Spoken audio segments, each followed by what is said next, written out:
రేపు పొద్దున ఏదున్నా ఇక్కడ మట్టిలో కలిసిపోయేటటువంటి వ్యక్తిని కాబట్టి ఎక్కడున్నా తెలంగాణ వ్యాప్తంగా తిరిగినా భారతదేశ వ్యాప్తంగా ఎక్కడ తిరిగినా నిజామాబాద్ మీదనే మనసు కొట్టుకుంటూ ఉంటుంది. అందుకే ఇవాళ ఈ 4-5 నెలల తర్వాత నిజామాబాద్ రావడం సంతోషంగా ఉంది. కానీ పరిస్థితులు వేరే రకంగా ఉన్నాయి.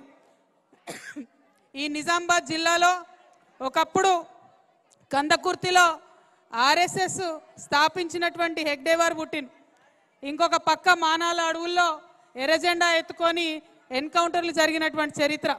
ఈ జిల్లాలో ఆర్ఎస్యు నుంచి ఆర్ఎస్ఎస్ దాకా అందరికీ మద్దతు ఇచ్చిన జిల్లా మన జిల్లా. బీఆర్ఎస్ పార్టీ పెడితే మొట్టమొదటిసారి నిజామాబాద్ జిల్లా జడ్పీ చైర్మన్ గెలిస్తేనే, అంటే నిజామాబాద్ జిల్లా అంటే అన్ని ఉద్యమాలకు అన్ని భావజాలాలకు మరి ముందున్నటువంటి జిల్లా. అటువంటి నిజామాబాద్ జిల్లాలో మీరందరూ ఆశీర్వదించి దీవించి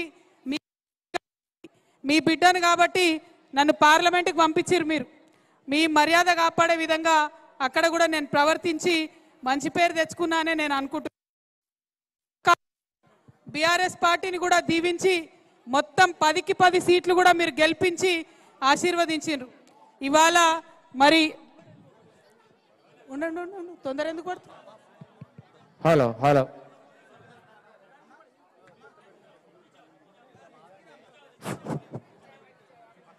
ఇంకొక తెలంగాణ తల్లి వచ్చిన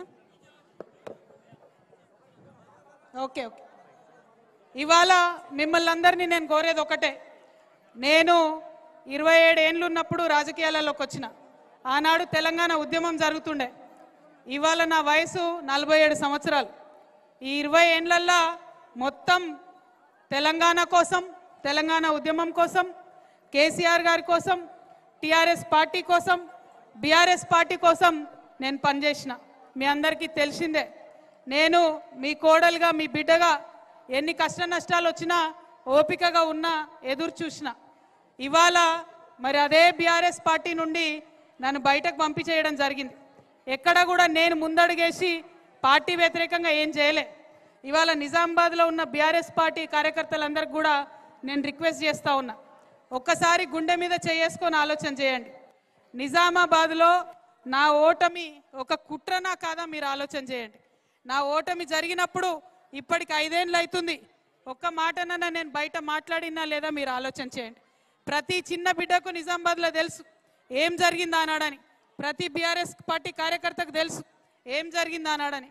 కానీ నేను ఎప్పుడైనా సరే ఆ అవమానాన్ని భరించిన ఎందుకోసం? నాన్నగారి మీద గౌరవంతో, బీఆర్ఎస్ పార్టీ అంటే ప్రేమతోని, తెలంగాణ రాష్ట్రం మంచిగా ఉండాలనేటటువంటి ఆలోచనతో. కానీ ఇవాళ ఇంటి గుట్టంతా బయటేసి మరి నన్ను ఇబ్బంది పెడుతున్నటువంటి సందర్భంలో మళ్ళీ నా మనుషుల దగ్గరికి, మళ్ళీ నా ప్రజల దగ్గరికి, మళ్ళీ నా నిజామాబాద్ గడ్డ దగ్గరికి వచ్చిన. తొలి ఆశీర్వాదం కోసం మీ దగ్గరికే వచ్చిన. ఎందుకంటే ఇవాళ జనం బాట కార్యక్రమం నిజామాబాద్లో ప్రారంభమైతే 33 జిల్లాలు చుట్టి రావాలి. కానీ మొదటి అడుగు మన గడ్డ నుంచే మన కోసమే రావడం జరిగింది. ఇక్కడ ఇంతమంది అక్క చెల్లెలు ఉన్నారు, మీరు చూస్తున్నారు. ఏ అక్క చెల్లె అయినా కష్టపడింది ఎప్పుడు కూడా ఉండదు. ప్రతి సందర్భంలో, ప్రతి విషయంలో మనం కష్టపడతాం. కానీ ఒక్క ప్రభుత్వం కూడా ముందటికొచ్చి మన కోసం చేసిందేం లేదు. మీరు ఆలోచించి ఆనాడు పెన్షన్ పెట్టుకున్నాం. ఇవాళ ఈ ప్రభుత్వం కూడా ఇస్తామని చెప్పింది 2500. కానీ ఇచ్చేటటువంటి పరిస్థితి కనబడతలేదు. 2500 కోసం పిడికిలు బిగించి ఉద్యమం చేయాల్సినటువంటి అవసరం ఉన్నది. ఇవాళ ఉన్నదా లేదా? కావాలా 2500? అడుగులు లేదా? అవసరం లేదా మనకు? అంతేనా? ఇచ్చేటట్టు కనబడతలేడా రేవంత్ రెడ్డి? మరి రేవంత్ రెడ్డి కావచ్చు, ఇంకొకరు కావచ్చు, ప్రభుత్వాలు ఏవైనా ఆడబిడ్డల పట్ల చిన్న చూపు చూస్తున్నారన్న విషయాన్ని మనం గమనించాల్సినటువంటి అవసరం ఉన్నది. మరి దాంతోపాటు ఒక పక్క నిరుద్యోగుల మీద కూడా వివక్ష జరుగుతున్నది. మీ అందరికీ తెలుసు తెలంగాణ ఉద్యమం తెచ్చుకున్నది ఎందుకోసం? మనం నీళ్ల కోసం, నిధుల కోసం, నియామకాల కోసం. మరి ఆ తెచ్చుకున్న తెలంగాణలో నీళ్లు, నిధులు, నియామకాలు 10 ఏళ్లలో కొంతవరకు సాధించుకున్నాం.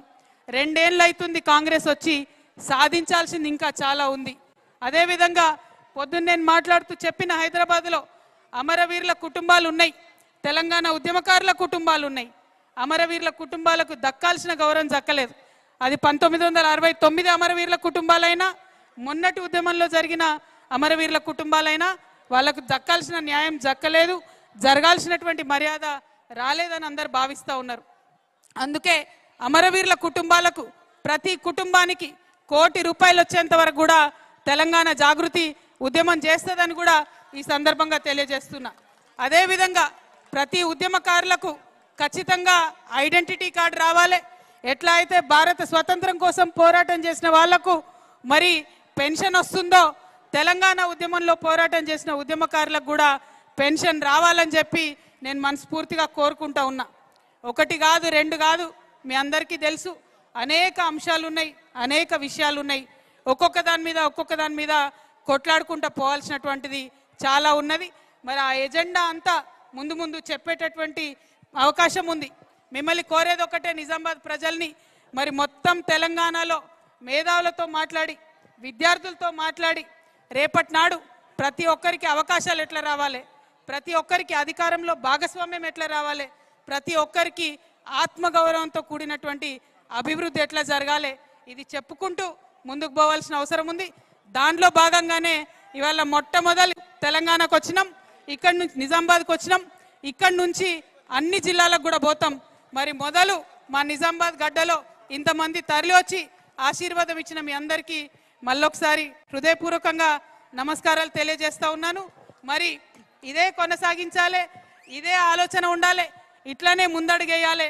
దాంట్లో మీ ఆశీర్వాదం ఉంటుందని చెప్పి మనస్ఫూర్తిగా నేను నమ్ముతా ఉన్నా. మనకు చాలా మందికి పేదవాళ్ళు ఉన్నాం, ఇల్లు లేని వాళ్ళు ఉన్నాం, ఉద్యోగాలు లేని వాళ్ళు ఉన్నాం. దానికోసం ఎవరు ఆలోచన చేస్తారు? ఇవాళ మీరు ఆలోచన చేయండి, నిజామాబాద్ గవర్నమెంట్ హాస్పిటల్కి పోయేటటువంటి పరిస్థితి ఉందా ఒకసారి ఆలోచన చేయండి. అంతకుముందు ప్రయత్నం చేసినాం, కానీ ఇవాళ అట్లా లేదు. గవర్నమెంట్ సిగ్గుపడాలి, రేవంత్ రెడ్డి గారు సిగ్గుపడాలి.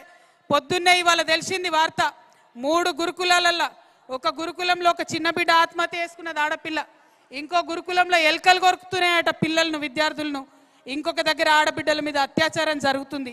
కానీ ఇదే జిల్లా నుండి మహేష్ కుమార్ గౌడ్ అన్న ఉన్నాడు, పిసిసి అధ్యక్షుడు, కనీసం ఒక్క మాట కూడా మాట్లాడతలేరు. చిన్న పిల్లల్ని చూసుకోలేని వ్యవస్థ ఇందుకోసమైనా తెలంగాణ తెచ్చుకున్నదని నేను అడుగుతున్నా. ఇక కొంచెమైతే ఉద్యోగాలు, నిరుద్యోగులు ఇబ్బంది పడుతున్నారు.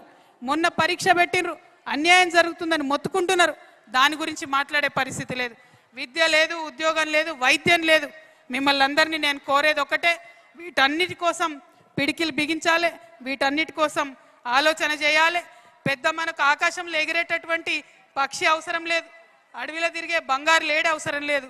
మంచి తిండి కావాలి, మంచి ఆరోగ్యం కావాలి, మంచిగా చదువు కావాలి. ఇది గొంతమ్మ కోరికే కాదు, ఇది కోరితే కూడా ప్రభుత్వాలు చేయలేని పరిస్థితి ఉన్నది. हमारे बहुत सारे यहाँ पे मुसलमान भाई बहन हैं, आप सबको मैं सलाम करती हूँ. बस यही कहना चाहती हूँ, बहुत ही जिद्दोजहद के बाद हमने तेलंगाना हासिल किया है. जो तेलंगाना हमने हासिल किया उसमें हमें जो चाहिए था, तालीम के वास्ते, हमारे सेहत के वास्ते, हमारे तरक्की के वास्ते जो काम हमें करने थे थोड़े हद तक हम कर चुके. लेकिन ये कांग्रेस के सरकार आने के बाद बिल्कुल सारा काम वहां का वहां तपसा पड़ा हुआ है. आप देख रहे हैं, जो तालीम के वास्ते स्कूल बनाए थे, आज वो स्कूल मेंटेन करने के सूरत में भी ये कांग्रेस सरकार नहीं है. जो वजीफा बढ़ाने की बात उन्होंने किया था, वो आज तक बढ़ाने का बात नहीं कर रहे हैं. तो हम ये सारे चीजों पे भी हमें जद्दोजहद करना चाहिए, क्योंकि ये सरकार को सिर्फ और सिर्फ जद्दोजहद के बाद ही बात समझ में आती है. हमने जो काम करना था 2 साल हमने इंतजार किया, लेकिन 2 सालों में कुछ भी काम आगे नहीं बढ़ा. तो हम आपसे यही गुजारिश करते हैं, हम बीआरएस के साथ पहले जुड़े थे, आज बीआरएस से हमें बर्खास्त किया गया, बेदखल किया गया, और इसीलिए हम निजामाबाद के बेटी, निजामाबाद के बहू होने के नाते आपके पास वापस आई हूँ, आपसे मुलाकात करने के लिए आई हूँ, आपसे ये गुजारिश करने के लिए आई हूँ कि आपकी बहू हूँ मैंने भी जिद्दोजहद में हिस्सा लिया, मैंने भी खूब लड़ाई किया, लेकिन आज जो रेस्पेक्ट, जो इज्जत मुझे मिलना था वो बीआरएस पार्टी में नहीं मिला. तो मैं आज हमारी अपने अलग रास्ते पे चल रही हूँ, और वो रास्ते पे आप सबका मैं साथ चाहती हूँ.